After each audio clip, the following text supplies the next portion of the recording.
Cadu perdeu um gol inexplicável. Teve um gol que quem tirou foi o Igor Gomes. O Hulk deu uma bomba, a bola ia no fundo da rede, o Igor Gomes atrapalhou. Então, se continuar dessa forma, fica difícil, porque se você perde gols contra um Flamengo, com certeza você vai tomar. E foi o que aconteceu. Se o Atlético fizesse pelo menos um pouco desses gols feitos, a gente não está falando gol difícil de fazer, mas gols feitos, ele teria uma situação melhor no jogo, até o mental, o psicológico do jogador poderia estar vibrando de uma forma melhor. Aí o que acontece? Vai o Rômulo comete um erro daquele. O Paulo Vitor cometeu muitos erros no meio de campo, mas eles são garotos. A gente não pode responsabilizá-los também, não. Agora, não pode perder os gols que são praticamente feitos, né? O que você acha, Vanderlei? Olha, eu cantei a bola ontem, né? Eu acho que ele tinha que ser um pouco mais humilde. E o Flamengo, que é o Flamengo, veio recuado para jogar contra o Atlético. Olha para você ver, ele colocou um zagueiro de volante, o Léo Ortiz. Ele estava com o Pulgar no banco. Ele podia ter colocado, mas ele preferiu colocar o Léo Ortiz como volante. Ele jogou com 2 volantes, o Flamengo. Né? Exatamente. Mas, e jogou mas quem são os volantes? Primeiro, o Gerson, que é um jogador de seleção brasileira. Não, é o Alan e o Ortiz. E depois ainda tem o Gerson. Quer dizer, quase 3 volantes. Sim. Que o Gerson é um volante também. O Gerson é o segundo volante, é aquele que sai para o jogo. Mas aí, no caso, e acabou o com o coitado do Paulo Vitor, né? Que o não Tite tinha culpa coloca de nada. o Gerson mais à frente, né? E deixa o Ortiz e o Alan com essa função mais de retaguarda ali, né? Então, quer dizer, se o Flamengo, que está no topo da tabela, vem jogar aqui contra o Atlético e joga de uma maneira reduzida, porque os gols foram de contra-ataque, foram os erros individuais. No primeiro gol, por exemplo, o Cadu não podia ir de pé naquela bola. Você tinha que ir de cabeça ou com o peito e tirava a bola para fora. Sim, verdade. Faltou cacuete de defensor. Então, eu acho assim, Milito, aí existe erros dos jogadores, existe erros do treinador. O treinador, realmente, assim, eu não tinha colocado o Batalha do jeito que ele tinha botado. Eu tinha botado o Igor Rabelo com o Fux. E botado o Batalha e o Otávio. Você estava com o meio de campo fechado. Para ficar na contenção ali, né? Colocava o Rômulo na esquerda, botava o Mariano na direita e colocava o Scarpa lá, ele ia ganhar força. Verdade. Porque o Atlético chegou na área do Flamengo. Se tivesse Scarpa, Hulk e Paulinho, era uma linha muito forte. Uma linha de... Porque ele já começa improvisando, né? A escalação inicial do Milito já é improviso. O Mariano está no banco, mas ele não coloca o Mariano como lateral direito, né? Na escalação.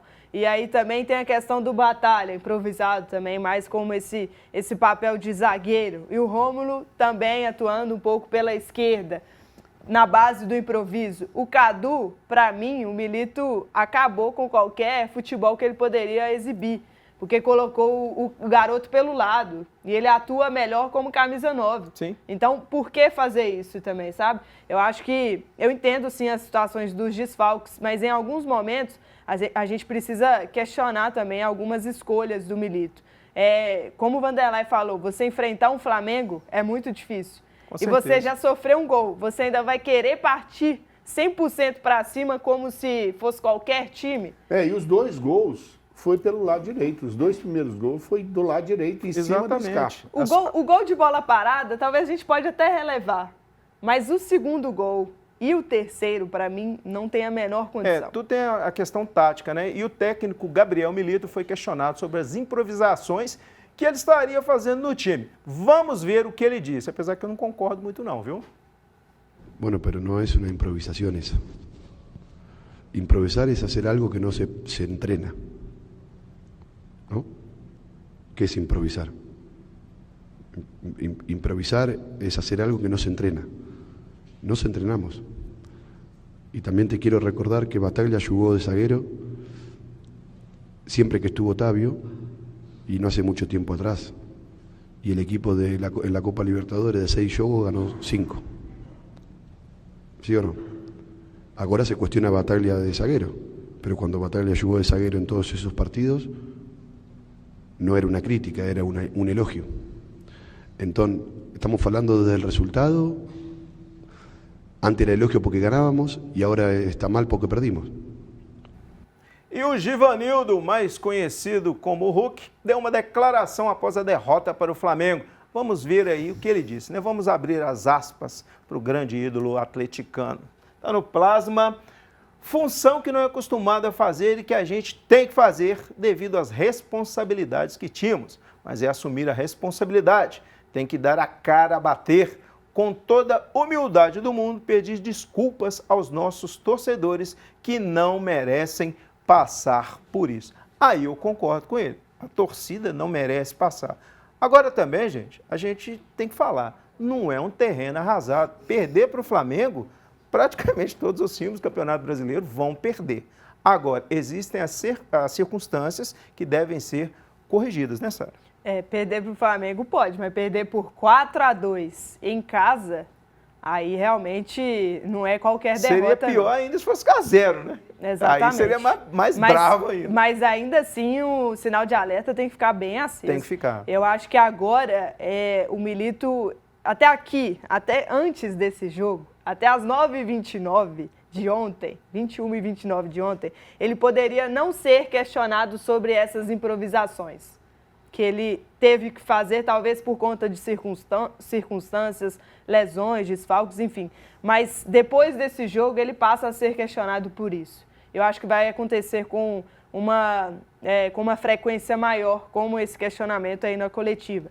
Porque se dá certo, como ele falou, é maravilhoso, é perfeito. Igual aconteceu no Campeonato Mineiro. Pois é, mas se der errado, aí realmente o futebol é assim. Vamos fazer o quê? Né? Cara Se dá certo, você é um gênio. Se der errado, é professor Pascoal. Exatamente, o cara ele vai do céu ao inferno em questão de minutos assim. Não, e como é que faz para mudar isso, Vanderlei? Como é que vai organizar? Já que ele diz que não é improvisação e a gente aqui concorda que é improvisação. Como é que resolve isso? Conta para mim.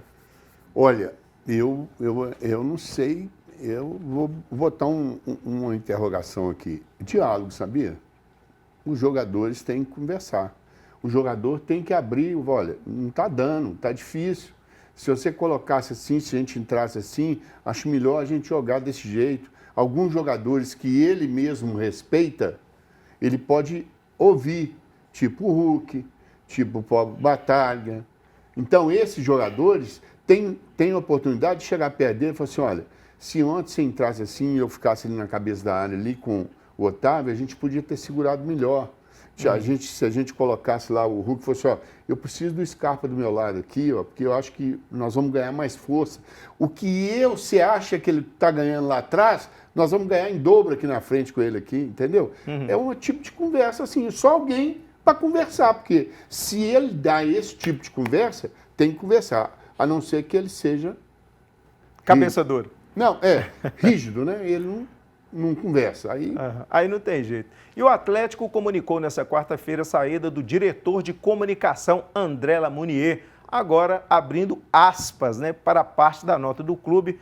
O fato foi comunicado ao diretor de compliance e à diretoria executiva do momento, né, adequado, e logo após o ocorrido, além disso, pediu aquelas desculpas. Oh, gente, as desculpas para mim foram terríveis. Não sei quem leu ali a nota completa, né? Pelos acontecimentos, antes mesmo das denúncias serem analisadas pelo Conselho Gestor.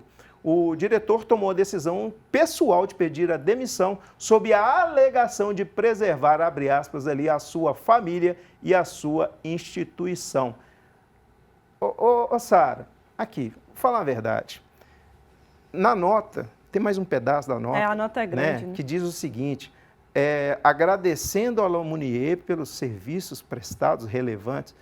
Ele manchou a história dele no Atlético. Sim. Eu acho que ele não prestou serviços relevantes. Sim. Foram várias falhas durante a gestão dele. Várias. Essa foi só a pior delas, que culminou nesse pedido de demissão, né? Pedido. Né? Ele foi pedido para ser demitido. Que foi ridículo. E, na minha opinião, falhou a direção atleticana porque deveria demiti-lo na segunda-feira. Exatamente. Entendeu? Demorou a agir. Mas ainda bem que agiram. Agora, quem virá? Tem que ser alguém que entende do riscado, né? Essa nota te convenceu, Sara? Nada. E, Ailton, essa demissão só acontece por muita pressão. Porque esse acontecimento, né, antes ali, durante o anúncio do Bernard, na Arena do Galo, ele só veio a repercutir depois do post do jornalista Vitor Martins. Exatamente. Porque até então o Atlético não tinha falado nada, estava ali tranquila a situação. Todo mundo O caladinho. filho tinha ganhado, o filho do Lamonier tinha ganhado a chuteira, o amigo do filho também tinha ganhado chuteira, até que começou a repercutir essa situação. E aí todos os portais falando, cobrando o posicionamento do Atlético, e aí eles soltam essa nota, sem que o Lamonier se pronuncie para a torcida, sem Sim. que os 4Rs se pronunciem para a torcida. Então é um momento em que a diretoria está omissa, tanto nessa questão da direção da comunicação, quanto também da questão dentro de campo. O Vanderlei, é só para a gente ir para o intervalo, até o Bernard reclamou com a direção, porque ele foi manipulado pelo Lamonier e ele reclamou. Isso tem que ficar bem dito aqui.